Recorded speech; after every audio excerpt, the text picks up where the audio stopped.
de la Universidad Nacional, coordinador del curso Calobiótica, el arte de vivir, herramientas desde la neurociencia y la medicina tradicional china, Facultad de Medicina. Ha sido un placer, doctor Buitrago, tenerlo aquí. Definitivamente el podernos acercar estos dos mundos, el oriental y el occidental, de una forma fácil y entendible, ha sido pues definitivamente muy grato. Nosotros nos hemos unido con el capítulo de medicina de Andinos MD, el capítulo de CISANDE. Yo soy ingeniera de sistemas y pues definitivamente promovemos el uso de medicinas complementarias y terapias alternativas al alcance de todos, y nuestra idea es poder compartir toda esta información para ustedes, para que vean que hay otras formas también de apoyar el vivir mejor. Definitivamente todo el curso que ofrece el doctor Buitrago por el tema de calobiótica, pues es un placer. Entonces, doctor Buitrago, bienvenido, y estos son sus micrófonos. Ya no lo estamos escuchando, doctor Buitrago, ya no lo estamos escuchando. No, no escuchamos.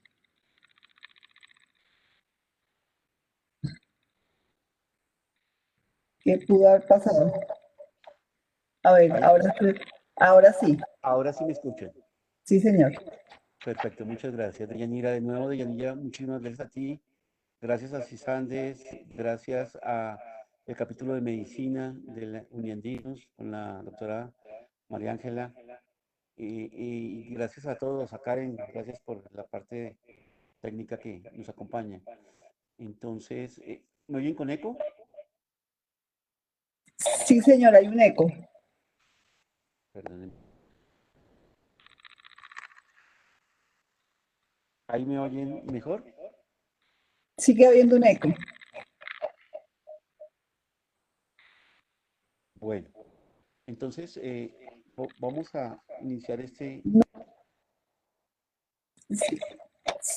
A ver Podemos. si, ¿Aló? a ver si el eco puede ser que usted tenga parlante por un lado y el audio por el otro. ¿Será? Desde ahí, ¿cómo vamos? ¿Mejor? Mejor. ¿Hay mejor? Sí. ¿Me escuchan bien? Pasito, escuchamos pasito. A ver si puedo alargar mejor porque estoy separando el sonido. Ahí. ¿Hay mejor? Ahí mejor, pero se escucha el eco. Es como si hubiera retorno de la sala, lo estuviéramos escuchando. A ver, iniciemos, doctor. Ahí ahora sí. ¿Hay mejor? ¿Sí? ¿Se Sí, escucha señor. mejor? Sí, señora, ahí Bueno, está perfecto. bueno, perfecto.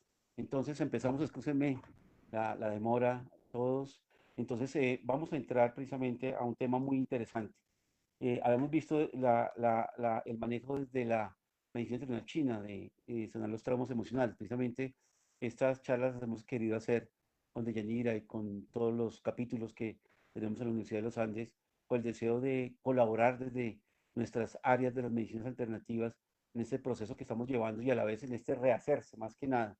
Y precisamente como desde estas medicinas, como la medicina ayurveda, encontramos unas formas más inclusivas y más interiorizadas y como más acoples con este proceso. Entonces, precisamente aquí en esta diapositiva vemos esa relación que hay dentro de la medicina moderna con la medicina en general, lo que se denomina la medicina ayurveda o la medicina védica, que incluye al yoga. Ustedes recuerden, o de pronto muchos no saben que el Ministerio de Salud de India tiene un Ministerio de Salud que se llama Ayush, que es el ministerio que une el Ayurveda, el yoga, homeopatía, Unani, sí, medicina Unani, y que está encargado precisamente de comandar estas medicinas ancestrales y estas medicinas pues de milenarias precisamente. Entonces, aquí esa integración de entre esas dos medicinas, precisamente, como la medicina moderna, basada en la física, en la química y en la biología, mientras que la medicina, estas medicinas como la medicina ayurveda o la medicina tradicional china, la medicina tibetana, están basadas en la física. Y precisamente, les comento, ahorita estaba dictando una conferencia a la Facultad de Medicina de la Universidad Nacional en un programa que se llama Salud Mental Contigo, que tenemos allá en la universidad, sobre la neurociencia de la meditación. Y gran parte de los investigadores, sobre todo una investigadora está en España, Nazaret Castellanos y Gustavo Diex, que manejan un sitio que se llama Naracara Lab. Es un laboratorio encargado de neurociencias, precisamente, de hacer investigación y hacen mucha investigación sobre mindfulness, acompañado precisamente de la Universidad Complutense de Madrid, la Universidad Europea de Madrid, con el Brain Body Interaction, con el Brown University también. Y ellos en su carrera de pregrado son físicos. Y precisamente de ese proceso de ser físicos, después la doctora estudió precisamente, la doctora Nazaret hizo un doctorado en medicina, después se fue al King College en Londres, después estuvo en el Max Planck y después iba para Harvard, pero ya después con eso empezó a tener ya precisamente unos... eh, alguien está molestando con un micrófono, por favor, les suplicamos que silencie. Entonces, esa parte, la doctora Priscila Nazaret se ha encargado precisamente de esos estudios de neurociencias de la meditación y neurociencias del Qigong y de estas partes. Y a ellos como físicos les queda mucho más fácil que a otros de hacer el proceso.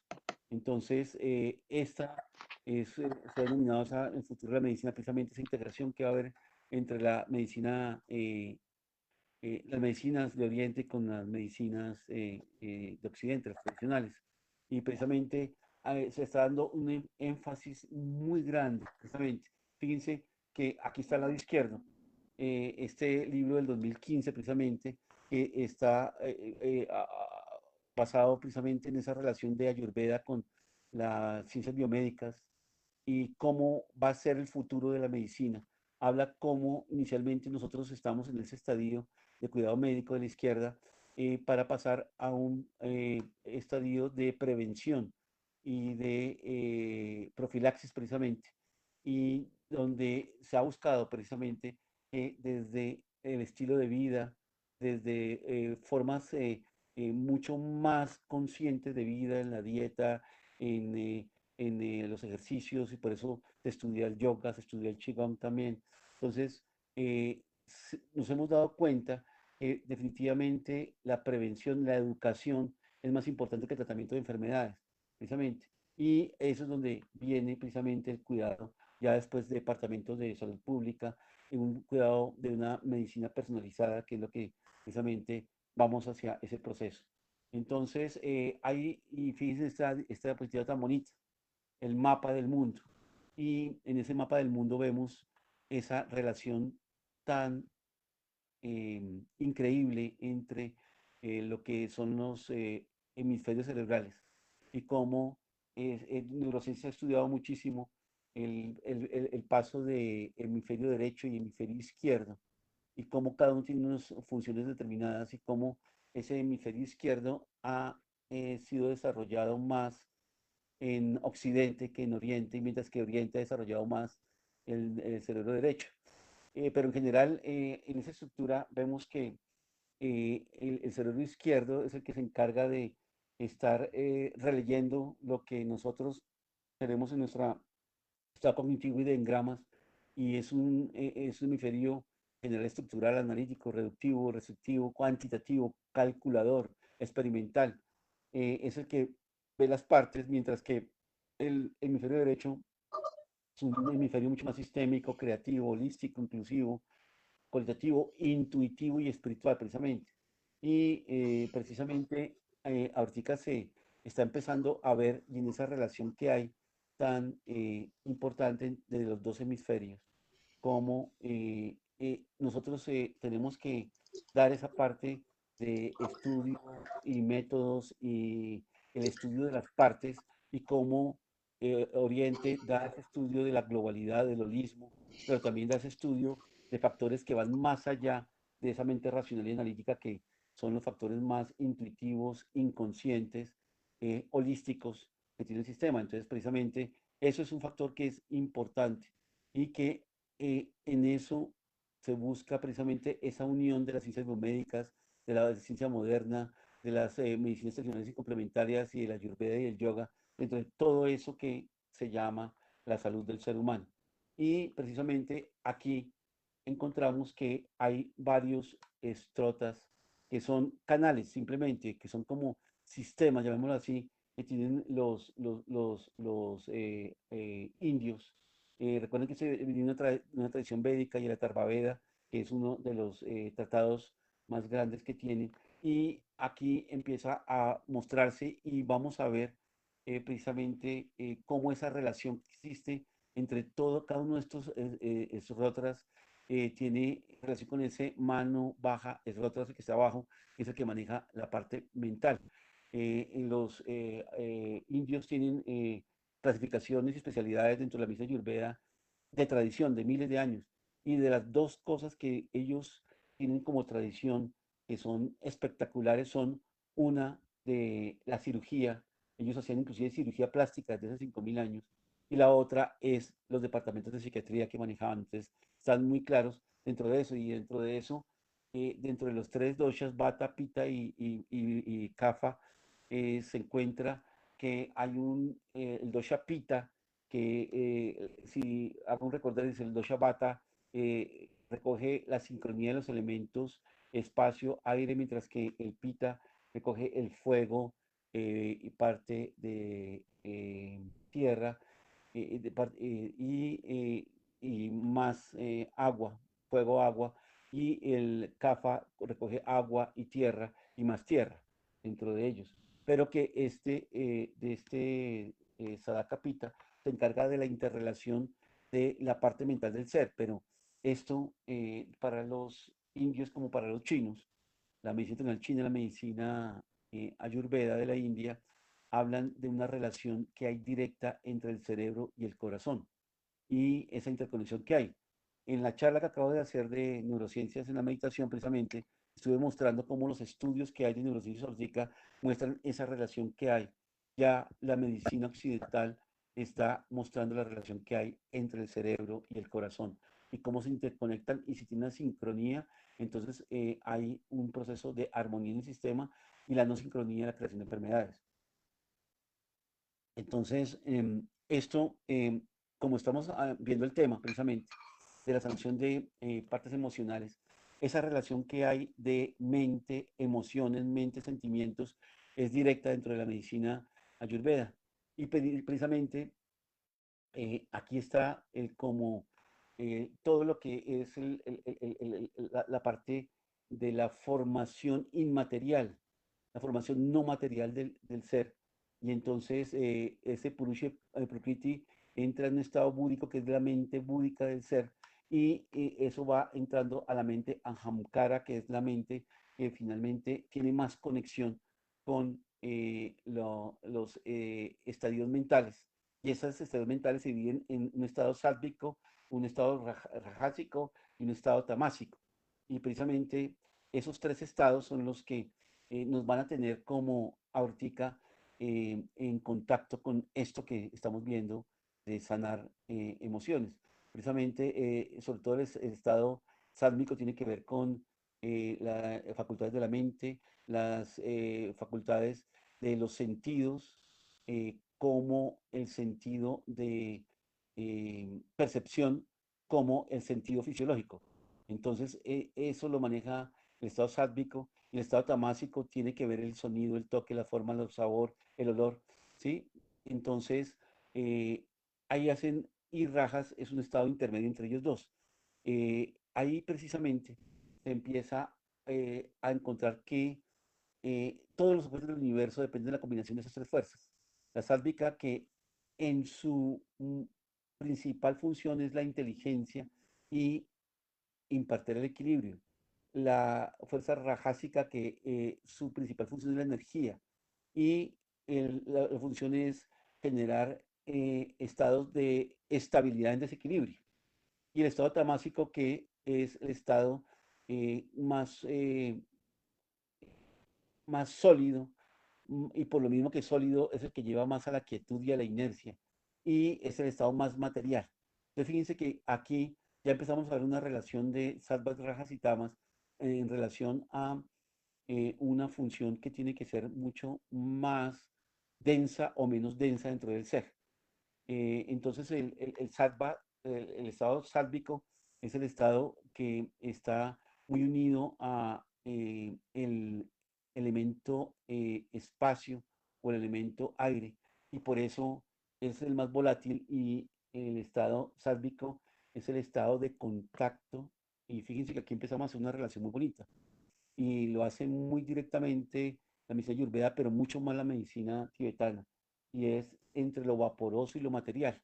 Y ese ejemplo que siempre yo coloco del agua, que el agua tiene dos estadios: el estadio de un proceso físico, cuando está el agua congelada, el agua líquida, o el agua en estado vaporoso, cuando se pone a hervir, y entonces ese vapor crea otro estado del agua sin perder el H2O, sin perder su esencia de agua. Entonces, el estado sálvico es el estado vaporoso del agua.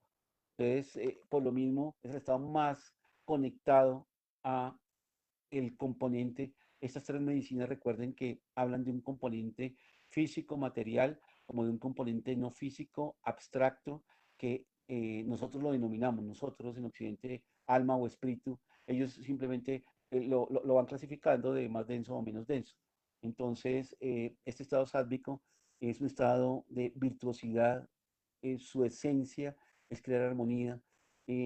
Estos estados, les comento, así como los doshas, el dosha Vata, son personas delgadas, son personas intelectuales, son personas que son inestables en sus tiempos, en sus lugares, también de trabajo fácilmente, tienen unos códigos tanto psicológicos como físicos, como mentales, como corporales, eh, pero todos tenemos ese estado de ser Vata, Pitta y Kapha, pero cada uno, si yo propendo un poco o soy obeso, entonces soy más de una tendencia a CAFA. Si soy en un estado intermedio, soy pita, y si en un estado de estar delgado, pues tengo una constitución más hacia bata. Lo mismo pasa con esos estados superiores a estos doshas. Estos doshas son ya la parte más física. El salvas es el que forma precisamente los doshas, y tiene tres cualidades, o tenemos tres cualidades, desde este estado de virtud hasta el estado de entrar a lo más denso y más oscuro, que vamos a verlo en el estado rajásico. Precisamente, entonces el salva es el estado de crear armonía, movimientos que van hacia afuera y adentro, y su función es la conexión con el alma y con el espíritu. Por eso es el estado de luminosidad, ¿sí? La búsqueda espiritual, la creatividad. Entonces, fíjense que estamos hablando de estados. Son seres que tienen paz mental, son amorosos y compasivos, y son seres que miran entre todo su proceso de armonía un estado de armonía con la salud. Entonces, es importante. El estado rajásico, que son eh, más llevados hacia la actividad, hacia procesos turbulentos, que va y se fragmenta, se disgrega, van, tienen una espiritualidad, pero ya empiezan a tener una mayor conciencia hacia estados de materialidad, y por eso tienen una base, y es ser competitivos. Tienen menor paz mental que los sádvicos, aman por interés, y hacen procesos desgastantes que llevan a dolor y a pérdida de energía. Y el estado tamas, el estado más físico, más sólido, es el estado que lleva a un embotamiento, a una inercia, a una obstrucción, a un estado de oscuridad, a una dificultad para percibir y conectarse con lo espiritual, a un dormimiento creativo, en un estado donde cada vez se va adentrando a él mismo, se vuelve más egoísta, más preocupado solamente por sus propios asuntos y no por el conjunto. Y son estados de estancamiento, de deterioro y la muerte. Entonces, fíjense que ya aquí empezamos a ver en esos tres estados que tienen los estados superiores de la medicina Ayurveda, cómo esos estados nos están haciendo comprender que en la medida que yo vivo un estado hacia tamas o hacia salvas, entro en un proceso mental diferente. Entonces, aquí están los gunas o estados mentales o tipos mentales, precisamente el estado sádvico que hace que el ser sea adaptable, busque la armonía, cuidado de su propia vida, la búsqueda permanente de felicidad desde su interior. O sea, la comprensión de que ese estado que tiene que ver con una conexión más espiritual, más hacia adentro de él, está en el gozo a estar dentro de su propio ser, diferente al estado egoísta. Es un estado de conocimiento permanente y por lo mismo es un estado de búsqueda de equilibrio emocional. Toma la vida como un aprendizaje para el crecimiento permanentemente y toma los problemas con aceptación. Perdóneme por la E que faltó ahí. Eh, quiero que para que vayamos entendiendo, estos son estados naturales que tenemos todos los seres humanos, que en la medida que nosotros ponemos y fijamos nuestra atención e intención en cada uno de esos estados, vamos a desarrollar estas cualidades de cada uno de los estados, sálvico, rajásico, tamásico. Entonces, por eso, aquí ya que empieza la misión Ayurveda a mostrar, la vida la está haciendo uno mismo. Uno mismo es el que llega y entra a eh, eh, ver qué clase de vida quiere y en eso empieza a buscar esa vida. Y en la medida que va encontrando un, una ganancia en ese proceso de hacer vida, entonces va ganando más ese estado hacia lo que desea la persona. Entonces, aquí el estado de rajas es un estado de personas que tienen un grado de lo que se puede llamar en Occidente inteligente. Fíjense que nosotros llamamos inteligente a un ser que tiene la capacidad de ser sagaz y hacer sobornos o hacer una cantidad de patrañas. Y eso es lo que nosotros llamamos inteligente. Pero finalmente eso que llamamos nosotros inteligente hace que la mente esté agitada y que el ser, aunque logre objetivos y logre cosas que pasan por encima de la armonía de un conjunto, de una comunidad, de una sociedad, finalmente no están en paz con ellos mismos. Pero también tienen un proceso que, por lo mismo, ese estado de no paz los lleva a que estén en la búsqueda permanente de felicidad para sí mismos, pero una búsqueda que empieza a buscarse desde el plano material y exterior, una búsqueda de felicidades fortuitas, entonces hay que salir el fin de semana, hay que embriagarse, que haya muchísimo ruido y si hay droga y estimulantes de toda índole para poder realmente lograr un estado de éxtasis de funciones de afuera del mismo. Y por lo mismo son personas que son explosivas, que son coléricas, que son emocionalmente sensibles. Son personas que tienden a controlar todas las situaciones y a controlar a los demás. Aquí, excúsenme, ya que estamos de actualidad, un ser rajásico sería el presidente Trump, por ejemplo. Ustedes ven, tiene todo eso y sus facies, su forma de cuerpo y todo, lo hace para que sea un ser rajásico y impaciente a todos los problemas. El tamas ya son seres que se han ensimismado, han llegado a un estado ya donde estaba pensando después de la presidencia del presidente Trump, de pronto va a llegar a ese estado de pronto.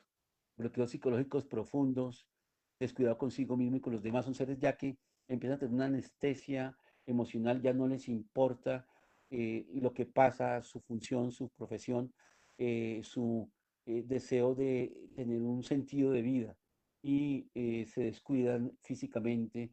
eh, Ahí sí con mayor razón buscan, se vuelven obsesivos, por ejemplo, en la sexualidad, obsesivos en el alcohol, buscan todavía con mayor intensidad momentos que los lleven a satisfacciones. Entonces, ya, por ejemplo, entre la sexualidad empiezan a hacer aberraciones, toda clase de cosas que incluso el sadomasoquismo, todo eso empieza a llevarse y en eso lleva estancamiento de emociones y represión y una irresponsabilidad de la vida. Y por lo mismo, en esa anestesia mental, no se dan cuenta de lo que hacen y de lo que crean a los demás. Entonces, fíjense que aquí en esos tipos mentales o estados mentales que tienen los seres humanos, aquí no nos damos cuenta cómo los seres se van llevando a generar esos traumas emocionales dentro de sí. Entonces, precisamente aquí eh, vienen los estadios, donde empieza el proceso de eh, em, entrar.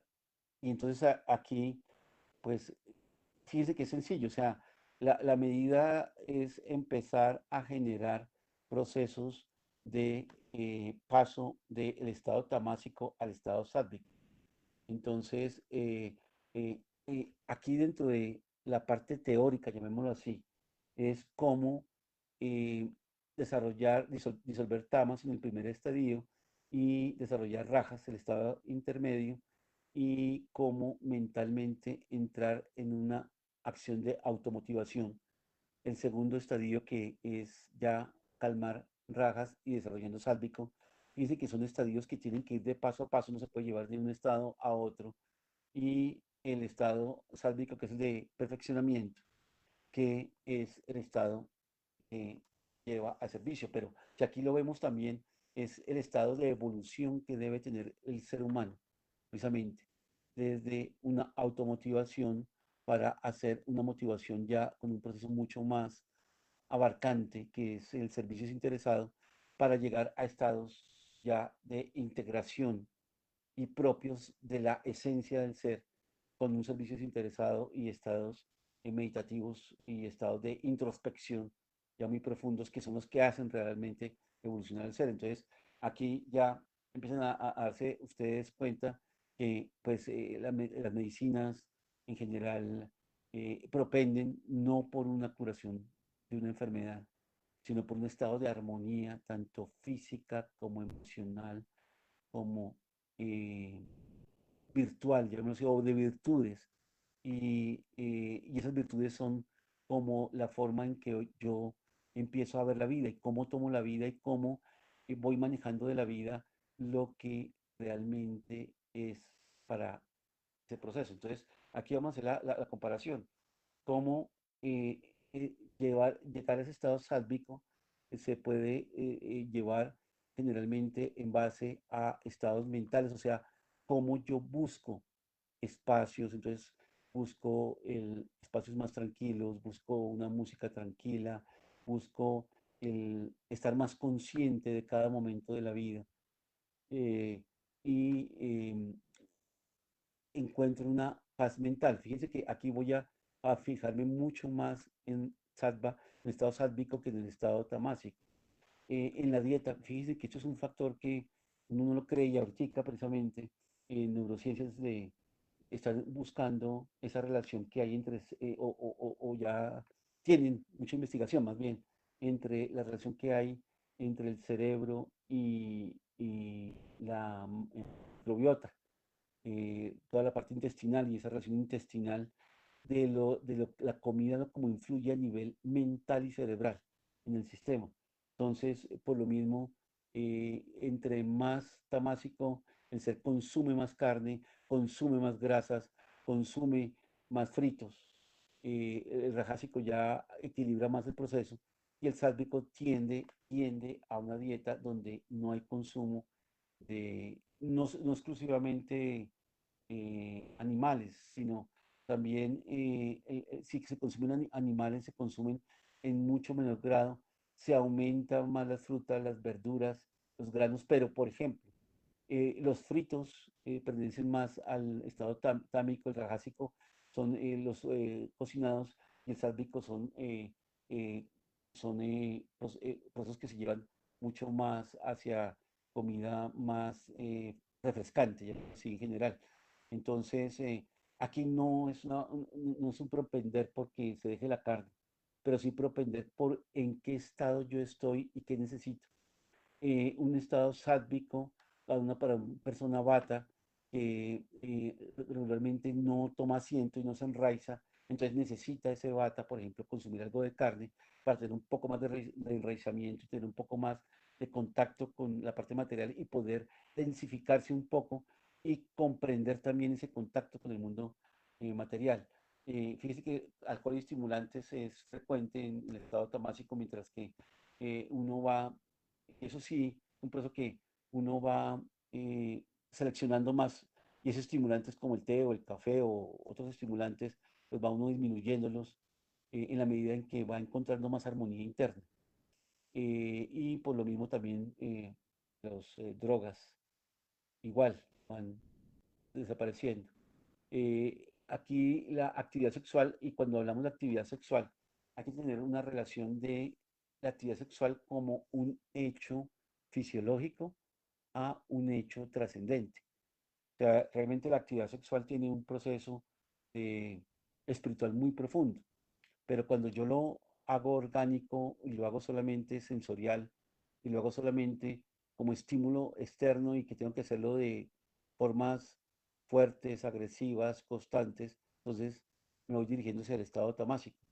Mientras que, perdón, si lo hago como una actividad que es mucho más profunda, mucho más esencial, mucho más espiritual, y en eso pues, independiente de lo que uno tenga en relación, tiene que existir un estado amoroso precisamente para que eh, la sexualidad lleve a una integración profunda espiritual y eso lleve a un estado de catarsis y de Mahamudra, lo llaman los indios, que es un gran orgasmo permanente.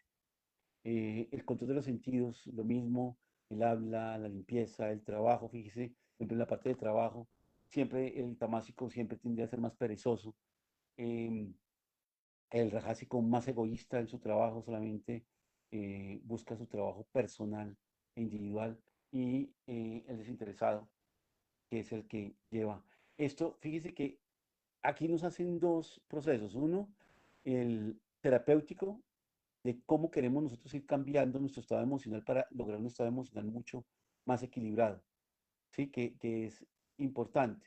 Pero el otro es el estado de encontrar nosotros cuáles de las cosas que estamos haciendo en la vida que nos están llevando hacia estados no armónicos o armónicos dentro del sistema, que eso es lo que intenta precisamente la medicina ayurveda, buscar como en generalidad esos estados de armonía. Los estados normalmente, entre más estoy yo en un proceso más físico, más material, entonces la irritabilidad va a ser mayor y esa irritabilidad después va a llevar a un segundo estadio, que es el estado de depresión. Fíjense que aquí en este cuadro vemos los estadios extremos entre irritabilidad, miedo, deseo, orgullo y depresión, que son los extremos que hay. Irritabilidad es un estado de fuego, mientras que la depresión es un estado de abstracción del ser y de independencia o aislamiento del medio del ser. Entonces, esto es un factor que empieza a verse dentro de esa función de los estados que tiene la medicina ayurveda para empezar a buscar la solución de un estadio. Entonces, si la persona está en un estadio de depresión ya profundo, pues va a haber un proceso donde en el tratamiento va a devolverse a un estado de irritabilidad y agresión y posteriormente ya la liberación de su proceso emocional, traumático o que amerita un tratamiento clínico. Entonces, aquí vemos en la violencia cómo es en ese materialismo con respecto al dinero, en esa parte importantísima del perdón, que eh, es un factor que es básico y las tres medicinas hablan mucho de ese factor del perdón, como entre más estoy yo oscureciéndome, más rencor manejo y como entre más yo estoy haciendo contacto con mi esencia verdadera, entonces vuelvo un ser que perdono y perdono con facilidad. Y el estado mental de concentración, cómo es pobre, cómo es dispersa, cómo hay una mala memoria y la concentración dentro del estado sálvico, que es completamente diferente. Entonces, la voluntad, la veracidad, la honestidad, la creatividad, pues ya empezamos a ver que, fíjense que son ya lo que nosotros denominamos virtudes o esencias fundamentales del ser. Entonces, lo primero, nosotros tenemos esa creatividad, esa honestidad, esa veracidad, ese estado de buena voluntad, esa buena memoria, están en nosotros, están en nuestro disco duro. Solo nosotros tenemos que decidir hacia cuál de los tres estados queremos llevarlo, hacia un estado sálvico, rajásico o un estado tamásico. Entonces, aquí empieza a ver que la gran diferencia y una cosa que muestran siempre estas medicinas es que el manejo terapéutico se hace integrado entre médico y paciente. Y el médico está también manteniendo unas recomendaciones no solo físicas, sino realmente de llevar ese estado sálvico y cómo el paciente tiene una responsabilidad en él mismo de precisamente empezar a tomar conciencia de su proceso de armonía, salud y sanación, tanto física como emocional.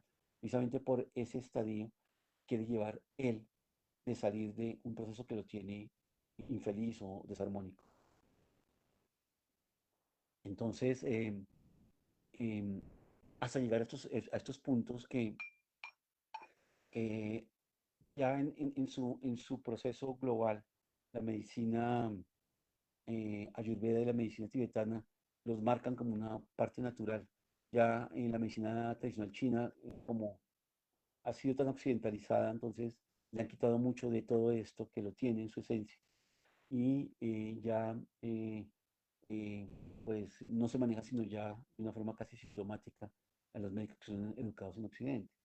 En esto, precisamente, como naturalmente ese estado de oración, meditación y servicio son naturales en el ser que se va acercando a ese estado sádvico precisamente. Y acá entramos al estado de jiva. Esto que la medicina ayurveda habla como el estado de eh, ego interno o el ahamkara o yo externo o ego, finalmente.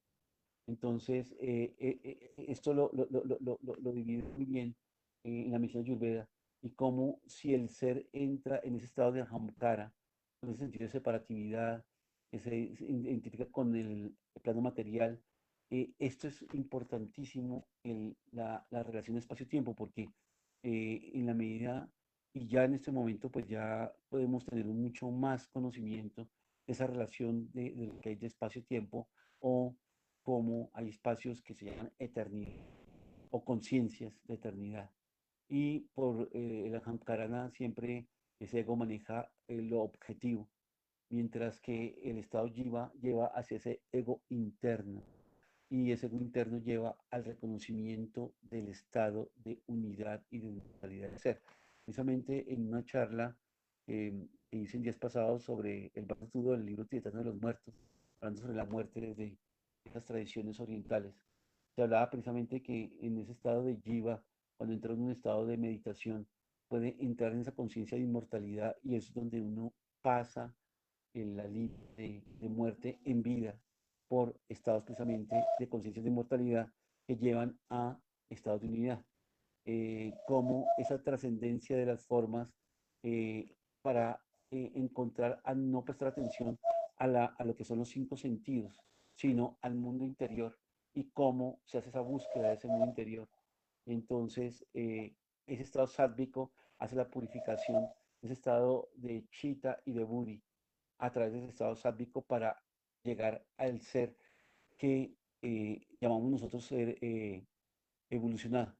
Entonces, pues aquí está un resumen precisamente de todo ese proceso que se hace en los estadios, de los cánones de los estados. Esto es como un resumen general de todo ese proceso. Y finalmente, en ese estado de conciencia, de chita, que es lo que se quiere, se busca la paz interior, no egoísta, la compasión.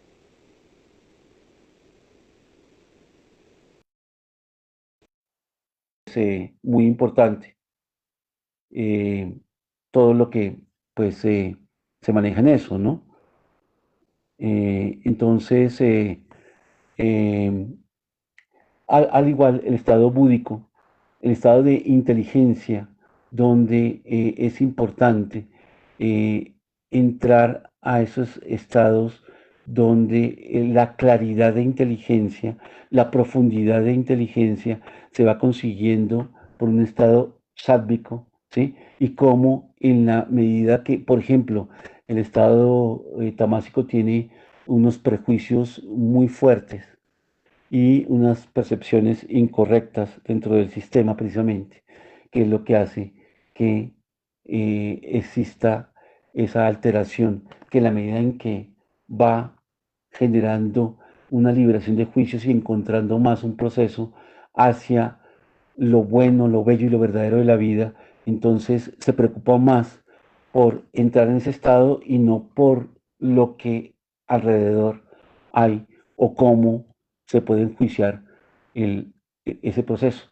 Dentro del estado del ego, precisamente, cómo el tamas lleva un estado de alto ego y el estado sádvico lleva un estado de autoconocimiento interior que lleva a ese respeto por todas las criaturas. Esa frase que tiene el maestro, el profesor Mocus, de la vida es sagrada, precisamente, es una frase sádvica que muestra precisamente eso como proceso de vida, y no se está hablando solamente de vida humana, sino cualquier proceso que haya que tenga que ver con la vida, es el efecto más sagrado, es un estado sádvico dentro de todo ese proceso. Pero al igual, aquí están los koshas. Los koshas es lo que nosotros denominamos en Occidente como las auras, o los manejos áuricos, o esas aureolas que tienen los santos que las han. Y como aquí lo importante que quiero que vean ustedes es el manomaya, que es la mente mental. Mire, cada una de las mentes están aquí, o cada uno sí, de los estados del cuerpo dentro de ese proceso de ascenso, y unos que son materiales, que tienen que ver con la comida, otros con la esencia, otros con el conocimiento, con el intelecto. Entonces todo eso tiene que ver con ese estadio de estar del ser, y en eso va generando procesos donde sus auras, de acuerdo a donde se va elaborando el ser, se hacen más densas, y eso es lo que hace que sean más luminosos, y el ser se vuelve un factor importantísimo, más empático, más magnético, más interrelacionar, y por lo mismo, pues evidentemente le va bien en la vida, porque pues consigue, y hay posibilidades para que todo se haga de una forma pues integral y propia.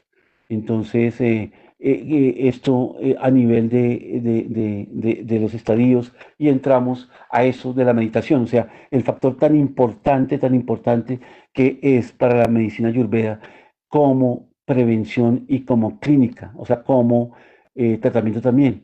Entonces, en el aparato cardiovascular y circulatorio, como la meditación hace una disminución de la frecuencia cardíaca, un aumento del volumen cardíaco. Cuando decimos aumento del volumen cardíaco, es que hay mayor volumen para que en cada contracción cardíaca pueda haber más sangre dentro del cuerpo. Entonces, al igual va a haber más perfusión sanguínea en sitios distales, disminución de la presión arterial, o sea, sirve para un tratamiento inicialmente de tensión arterial leve, pero también coadyuvante mientras que va generando los niveles con otras formas de tratamiento, como la acupuntura, o como tratamientos herbolarios, o de acuerdo a lo que esté el paciente utilizando. En el sistema nervioso hace precisamente lo que hablamos de inteligencia, en lo que hace los potenciales evocados, o sea, los potenciales podemos oír más, ver más. En eso la mente es más activa, entonces tiene capacidad de reaccionar. El aumento del flujo cerebral frontal y occipital, los cambios de la temperatura de la piel y la conductividad de la piel, o sea, la piel adquiere una mayor temperatura y una sensibilidad que hace que pueda percibir más fácilmente. Y flujo sanguíneo que hace que el estómago y el intestino lo tengan para la microbiota precisamente que hemos hablado. El metabolismo hace que el metabolismo sea más lento, y por lo mismo una menos conducción de oxígeno, y en general el metabolismo se hace más armónico. Se necesita comer menos, y la actividad en general del metabolismo y de la función en general, y comandada por el sistema endocrino, en la disminución del cortisol, entonces disminución del estrés, que es importante, hace un efecto ansiolítico, entonces es muy importante. y en el sistema inmunitario también hace un aumento de proteínas, un aumento en general de los niveles inmunitarios. Ahorita, por ejemplo, para este momento de pandemia, la meditación es importantísima para generar todos esos estados que hacen que haya un factor de antienfermedad mayor. O sea, se mantiene un cuerpo física, mental y emocionalmente mucho más fuerte para poder cualquier noxa como el caso del coronavirus, pues si llega en ese momento no afecte o produzca una gripa muy suave o no produzca síntomas. Entonces, los efectos psicológicos de la meditación, mejoría de la capacidad artística, la poesía, la salud psicológica, y sensibilidades intuitivas y paranormales, eso ya es de otra parte diferente. Entonces, pues eso es eh, eh, definitivamente en este proceso de... Y la meditación es un proceso que lleva a que nos volquemos hacia una actividad mucho más sádvica permanentemente. Entonces, eso era lo que les tenía para el día de hoy. Espero que pues haya sido de su eh, gusto, les haya gustado el proceso. Muchísimas gracias a ustedes por escuchar y pues estoy atento si tienen preguntas. Doctor Buitrago, muchísimas gracias. Entonces, por favor, los que tengan preguntas, los puedes colocar en el chat y con todo gusto se las vamos leyendo al doctor Buitrago.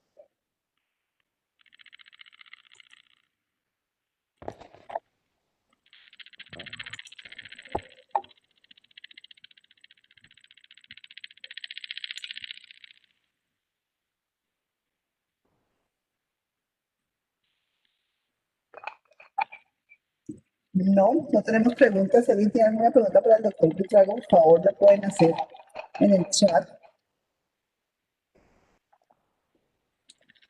Doctor Buitrago, como siempre, una excelente conferencia. Vamos a ver si alguien coloca alguna pregunta. Por ahora no hay.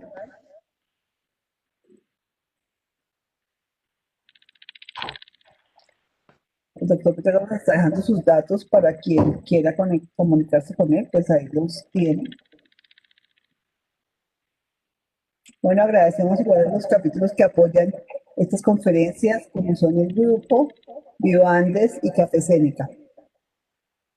Natalia Ruiz pregunta, dentro de los efectos que aparecían al final de la meditación, aparecía escuchar su propio nombre.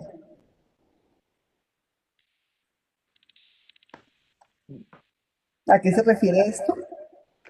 Oh, bien interesante. Gracias, Natalia, por esa pregunta. Precisamente lo que busca ese estado de meditación inicialmente es acallar ese mundo exterior. Entonces empezamos por el mundo físico, o sea, las molestias, las dolencias, las desavenencias que hay en el sistema físico, después el aquietamiento del mundo emocional, para luego entrar a la parte de pensamientos y en esa parte de pensamientos se empieza lo que les decía, esa mente rumiante que está viendo pasado y futuro, que empieza a callarse hasta que va entrando la mente en un estado de contemplación, un estado contemplativo y de silencio.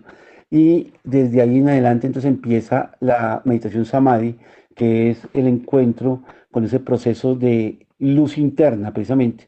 Y es donde la verdadera conciencia empieza a generar un diálogo interno, llamémoslo así, un diálogo que viene manejado más en un sentimiento, un sentir, precisamente, no es un diálogo que uno siente las palabras, sino son manejos muchas veces de imágenes, eso, esa propaganda que dice que una imagen vale más que mil palabras, son esos estados, entonces empieza a haber un diálogo interno.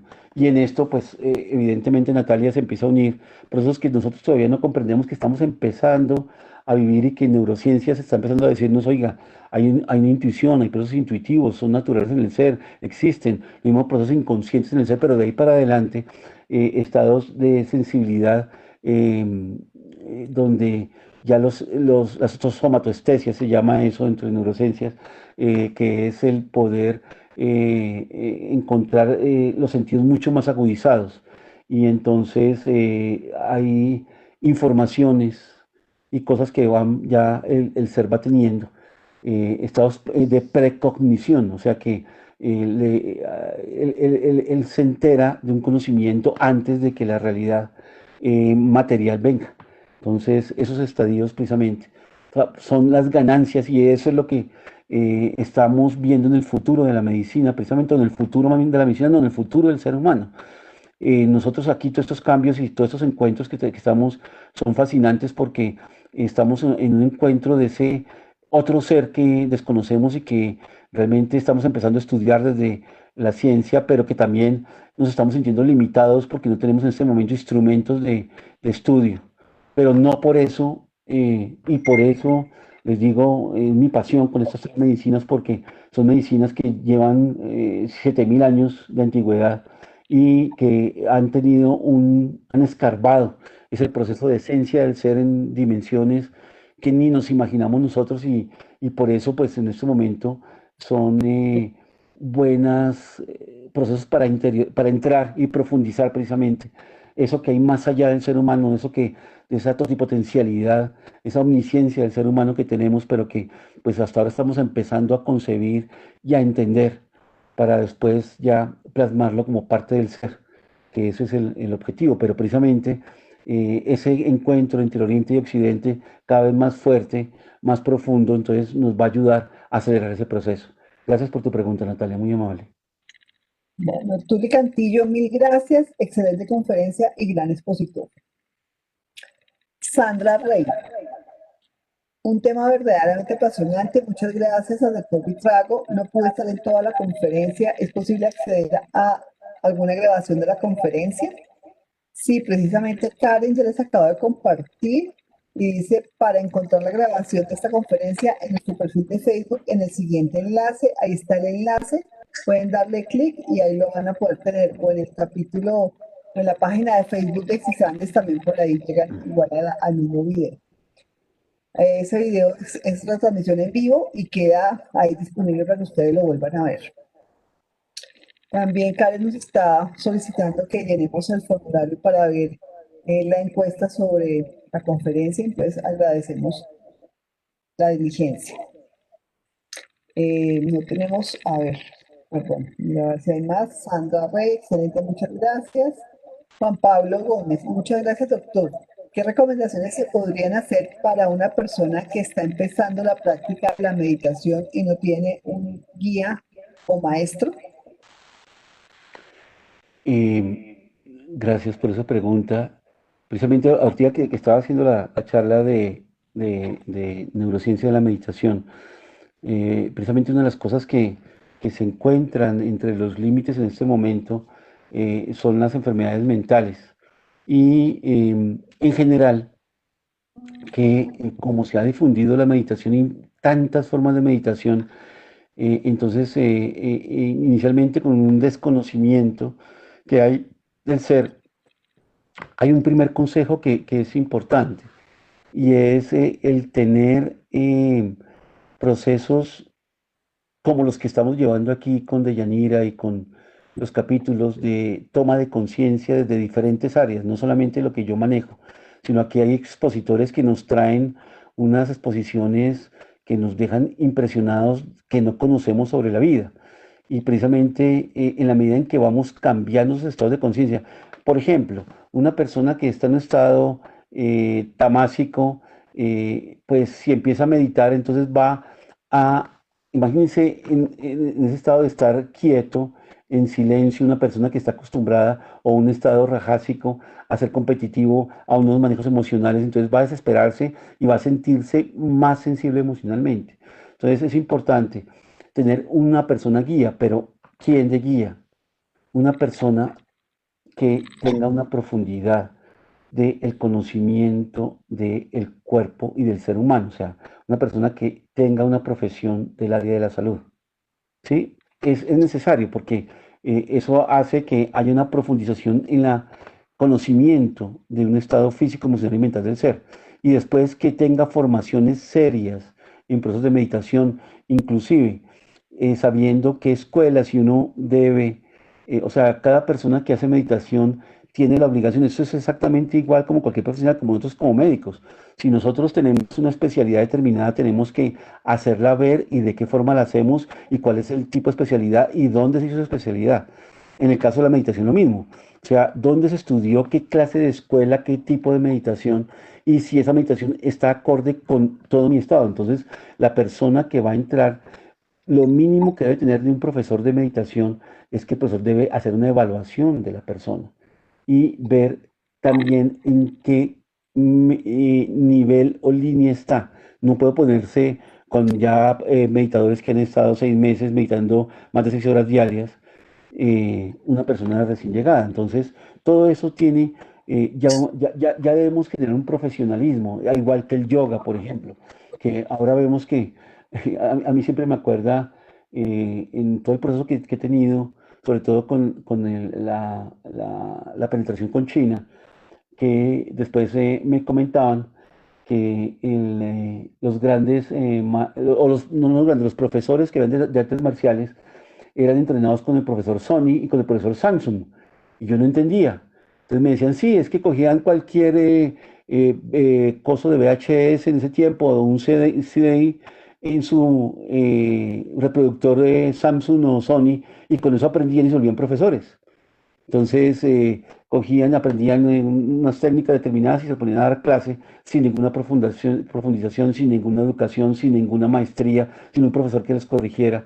Entonces, eso es importante ahorita porque nos estamos dando cuenta que como todo esto está saliendo a la luz, por ejemplo, mindfulness también, entonces ahora cualquiera se pone la etiqueta de mindfulness y empieza a hacer procesos sobre trabajos que no son los adecuados. Y precisamente uno de los trabajos que hacemos con Deyanira y con la doctora Espina es precisamente el de mandar esta información, el de dar esta información para que ustedes tengan la posibilidad de tener un bagaje donde cuando tomen decisiones lo hagan, o inclusive por personas que están aquí dentro del área, dentro de nosotros mismos, que sabemos que son idóneas y profundas para hacer esas actividades.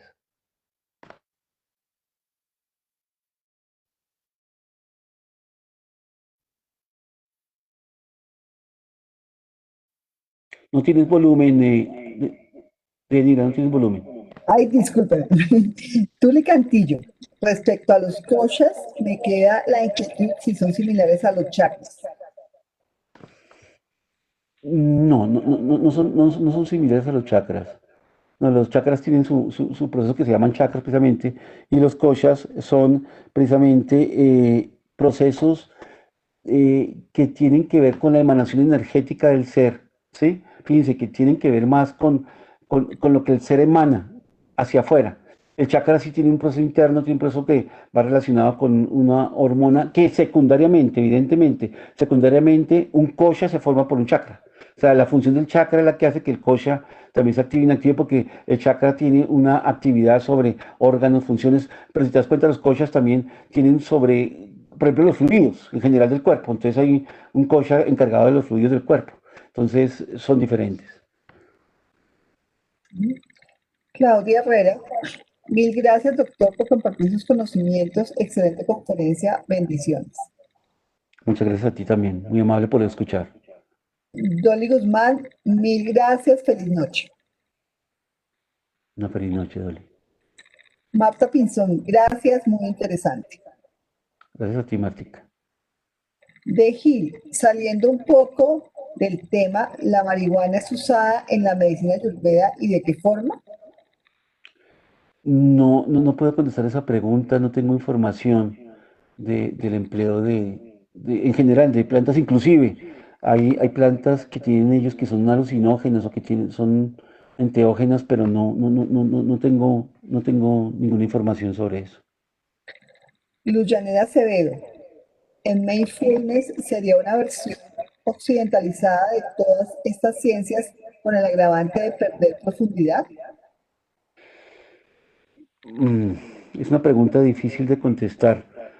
Yo tengo reparos hacia el mindfulness en el sentido de lo mismo que digo con la meditación. Me parece que el mindfulness debería estudiarse más con mayor profundidad de las tradiciones indias y chinas y con una concepción de la cosmovisión que tienen.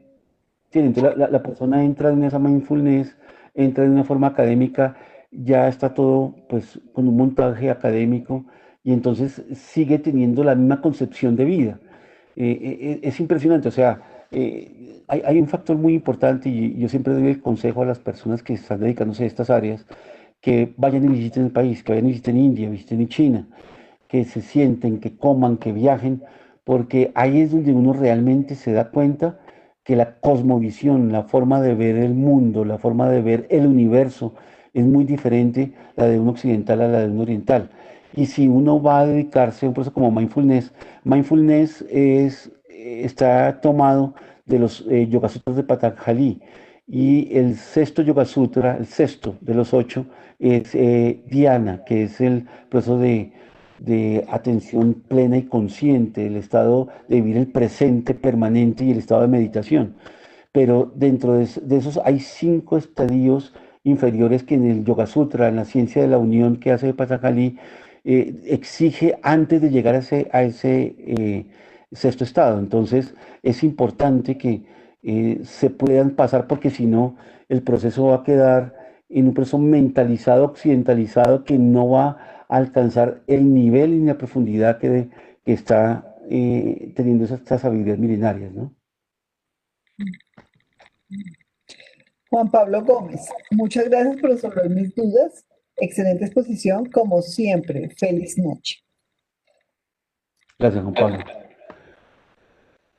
Bueno, no tenemos más preguntas. Entonces, pues, doctor, como siempre, excelente conferencia. Muchísimas gracias. Nos queda una conferencia más, que es el 29 de noviembre. Entonces, los esperamos y pues, feliz noche para todos. Doctor Vitrago, un placer tenerlo con Mira, nosotros. como siempre, muchísimas gracias, yo siempre no me cansaré de decirte que eres un ser de servicio, una entidad mesiánica espectacular. Muchas gracias por todo lo que haces, a Karencita y a todos los que están en el máster, muchísimas gracias, muy amables. A todos ustedes, una feliz noche, cuídense. Recuerde que unas prevenciones que tengamos de tapabocas, de aislamiento, de lavado de manos permanentemente nos van a ayudar a salir de esto de la mejor forma. Un abrazo para todos y por favor, ámense. Una feliz noche. Gracias, doctor Karen. Muchas gracias. Paola, muchas gracias.